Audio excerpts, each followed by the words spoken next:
Hello, welcome to the September 1st edition of Success by Association Live. Today's issue is sponsored by Map Dynamics, a Nextech AR solutions company. We thank them for their support of AEMC. Today's article is written by Tom Sheehan and is reprinted with permission. The article is titled, Working Hard, Hardly Working, or Actually Productive. Have you ever noticed that some of your staff are just a lot more productive than others? At first blush, there seems to be an equal amount of activity coming from each member of the team. Yet, upon further examination, one person is getting real results, while the others seem to be just spinning their wheels. I am reminded of a time when my then 10-year-old son was playing basketball. To the uninitiated, he appeared to be giving solid effort and was playing basketball. He was running up and down the court with the rest of the players, yet he never seemed to be contributing points, rebounds, and steals.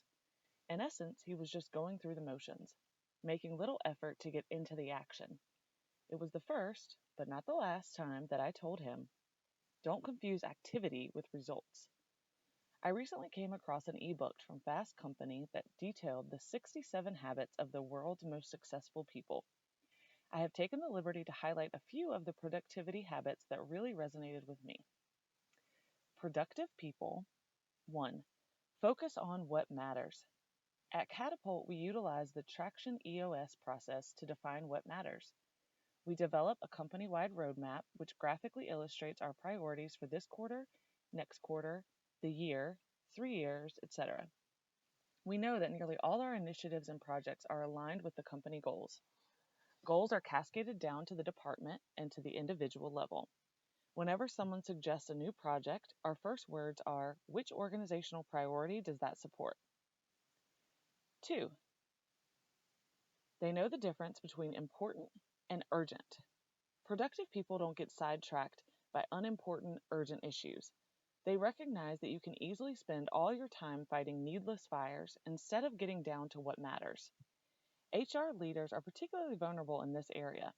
We frequently get embroiled in juicy employee relations issues rather than executing a well-designed performance management or succession planning process.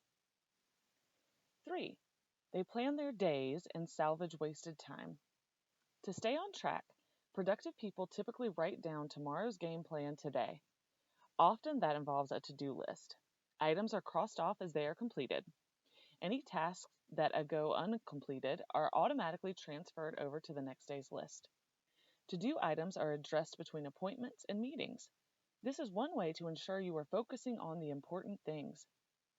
Those 10 minutes before your next meeting can be great for your productivity. When you keep a list of things that need to be done, you can quickly scan it and pick out the actions you can take in the time you have. Without the list, you will likely be sucked into whatever is currently on your mind. Speaking of salvaging your time, among the biggest wasters of time is the frequent flyer that comes into your office just to shoot the breeze, gossip, or complain.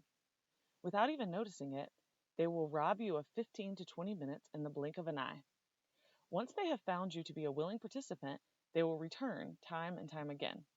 Quick tip: to address this, stand up, walk towards the door, and let them know you are getting on a call. 4.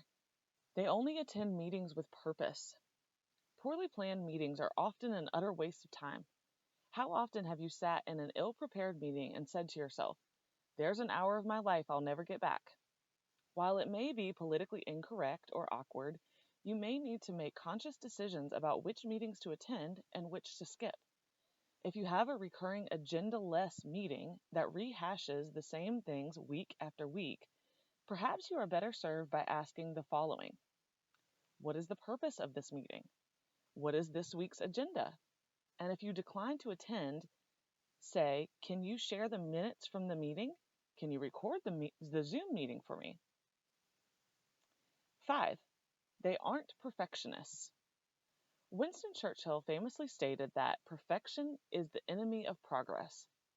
Unless you are either a heart surgeon or a NASA engineer, the quest for perfection often can be counterproductive. While there is certainly a need for perfection in many roles, productive people understand a 90% solution is better than prolonging things. The problem with perfectionism is that time will continue to slip by as you finesse your plan repeatedly. Various stakeholders will poke holes in your plans to get it just right. Each time you make changes to satisfy someone and bring it back to the drawing board, only to hear a different set of concerns. To paraphrase George Patton, a good plan assertively executed right now is far better than a perfect plan executed next week. 6. They leave gaps in their schedule. Highly productive people leave some room in between meetings. When you're too tightly scheduled, you run the risk of cluttering your brain. Back to back to back to back meetings prevent you from effectively and critically digesting what was discussed. This is because once you have shifted gears to the next meeting topic, you leave the previous meeting in the rearview mirror. It's better to give yourself time to sort through the issues, write down your key takeaways, and put your follow up tasks on your handy to do list. In closing, the opportunities for non productive time are all around you. Much of the daily distractions which rob you of productive time are simply out of your control. Productive people are only able to withstand these interruptions because they routinely carve out time for themselves. Simply put, you can plan your day, or the day can plan you. That concludes this article. We hope you have a great day.